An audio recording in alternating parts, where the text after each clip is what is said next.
All right, click the link to the channel here over at subscribers are now over at Odyssey. Thanks everyone who signed up on Odyssey. Very cool. Desperate for viewers. Netflix's The Witcher, the people who did Cuties, cast Lawrence Fishburne as race swap version of some vampire. So fat Morpheus instead of what you expected. Because hey, yikes, my guy, it's current year. Touch Grass, the 300-pound anime addicted soy boy prawn video game playing panty sniffing pervert is telling like normal humans to touch grass. SJWs get so triggered when you point out that you absolutely will not support a race swap, as if we give a shit what soy boys think. Oh, and if you're a cat lady, soy boy, bleeding vagina, please don't watch the video and then leave a long, passive, aggressive comment that just goes on for paragraphs. I'm not your dad, who you probably never met. So they always say, color doesn't matter, my guy. Yikes, it's just a good actor and a good story. Well, obviously the color does matter, or else they wouldn't have swapped it. And, you know, it's not color, you effing arslers. It's the humans are not fungible. It's the DNA. It's like the humans have all these connections. They're the center of the spider web to all these connections to other pieces. They refer to other things or concepts, like the word referent from, you know, how etymology works. You can't just cut out a Polish character and replace him with an African character. They don't have the same connections to the people, to the area, to the storytelling, to generations. It's just, oh no, humans are fungible. No, that's just bullshit talk 101. It just immediately destroys the story. And I'm gonna do a video on Subscribestar about why Star Trek has been globalist cancer the whole time. I was watching two movies last night, two Star Treks, 2 and 3. On Crack-A-Lactica's Odyssey channel, and it finally hit me why the stories Star Trek was a little bit off. Like, they were good stories, they were fun stories, but they didn't have a lasting impact with people that the way even Star Wars did. It had a deeper impact with people because at their heart, Star Trek, yeah, it was just globalist propaganda, and you see it more so in the films than anything else. Anyway, all you have to do, I know people are listening to this like, how you're treading on sacred ground there, buddy. Star Trek is awesome. Yeah, they're fun stories, but I'll put it on the other channels. All you have to say is that you want to see the original story. As Star Trek fans, holy cow, they are really dedicated. You want to see the original story as the creator intended. And to be fair, Star Trek's like that was the original story. It was always intended as globalist cancer, as kind of an elf quest.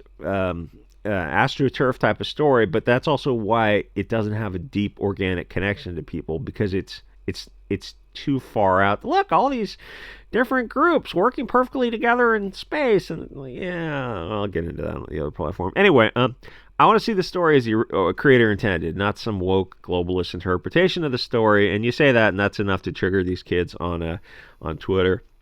Hey, SJW pussies, if you want non-Euros and everything, and follow me here, write something new. A novel concept, I know, where you try to create instead of destroy.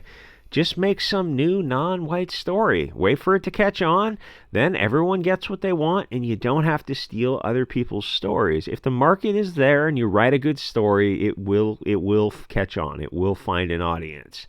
And they look at you like, yeah, we can't? What do you mean? You can't market or something? No, we can't write good stories. Because everything they write, good stories are nationalist, tribalist, organic stories that have been told for thousands of years. The hero's journey, you're fighting for your family, your tribe, your way of life. And suddenly you get the rings and power of interpretation of that, where you have a Euro hobbit and an Afro hobbit holding hands, and they're telling each other about their way of life, and I'm looking back and forth like, but these two things are different. Oh, listen, Hugo Boss. Listen, Roman saluting. Listen, straw man, whatever. But none of those things you said are true. The thing that I said, there's two humans, characters who look like they're from different evolutionary environments that led to adaptations, resulted in external morphology that is completely different. They adapted their environments. Can you explain why they're together and part of one tribe? Where this is supposed to be one Irish group of people, English group of people, whatever. Sorry, Wales and Scotland, always left out of the equation. Crying your kilts. We're going to have to bring back the kilt, the tactical kilt full of pockets. The thing is, like, they look different. The Irish Hobbit and the Afro Hobbit. So why are they together? And you never get an answer to that. It's just, oh, straw man, deflection ad hominem. Okay, thanks, 300-pound soy boy. Anyway, just, can you create your own story? Nope. And the thing is, it really is an anti-globalist concept to have different stories for different groups, but we need to do everything we can to push the needle to the right as far and as fast as possible. Thanks for everyone who signed up on Odyssey. That I checked that the other day. I got like 9 subs on Odyssey in a couple of weeks. That the support on Odyssey is just unfreaking believable. Kind of missed out by not monetizing that earlier, didn't you, buddy? Yeah, I did. Anyway, whenever you hear about some diversity swapping, just crap all over it on social media, but do it with a straight face as if you're not aware of all the ramifications of saying diversity is, feminism, I hate feminism. Diversity, no, I just want to see more people, blonde hair, blue-eyed people look like me. Everyone out of Nordic Central Cast, say it all with a straight face. I mean, something like that. You get what I'm saying? Like, I just can't watch any race swap. Lame. Or GH, a lot of H's, a lot of E's, and a lot of Y's. And they look at you like, I can't believe this caveman is saying this thing. How dare you? Aren't you? I thought, like, they think everyone is in their woke echo chamber. It's like, it's just feminism. Gross. No. Women should be having kids and taking care of the family and the man. You get the idea where I'm going with that. It's a lot of fun, and I do miss my Twitter account, which I got to like 3,500 followers really quickly, and then I got yeeted, of course, appeal denied. Anyway, I mean, it is something to be permanently kicked off of Twitter. It's like, I don't even remember what I said. Anyway, SJWs will bitch and moan like emo girls on their period, but they don't actually go out and support the cancer, because even SJWs don't want SJW stories. And I keep mentioning the movies that come out in the past 10 years, all these woke movies. The Elizabeth Banks, Charlie's Angels is a great example, and there's a bunch of others that have been made. It's like, hey, look, The Marvels is probably the most recent one, because it lost a lot of money, even for Disney.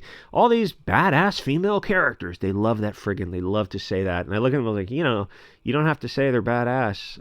The story would say that. The viewer would decide for themselves, like, no, we're going to tell you ahead of time. So you go in there, and anyone who denies that is somehow against women.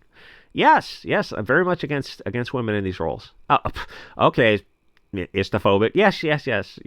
Okay, that's fine. You said those things. You said those words. They didn't stop our beliefs. They didn't change our beliefs.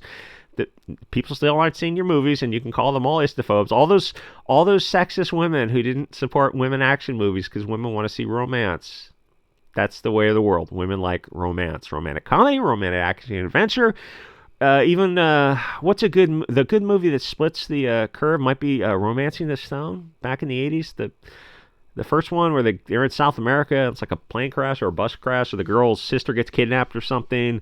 Danny DeVito is in it. That's a movie that kind of had it all, family, romance, and action adventure. It's like that's what women want, and men. We're on board with that movie also. Yeah, we're not going to do romance because like we don't want people having kids. I'm sorry, we don't want people who look like us having kids. Is the real narrative, and the normies don't quite get that one. Anyway, I don't know where I was going with this. They want you to support this cancer, but they don't actually support it themselves. And I don't want to. If it's a Polish story, then the people have to at least be European and not look like this guy. He did a great job as Morpheus, but you're not Polish, you're not Eastern European at all. You're not European at all. You're from an area 10,000 miles away. Oh no, you're saying he currently lives in. It doesn't matter. He's from an area 10,000 miles away. It doesn't fit. The willing suspension of disbelief doesn't go that far. I don't want to. The people have to at least look European. So, dear woke industrial complex, if the original intent of the artist was to make a European setting, can you please just leave it alone and let the European, in this case, the marginalized and oppressed Polish, have something for ourselves?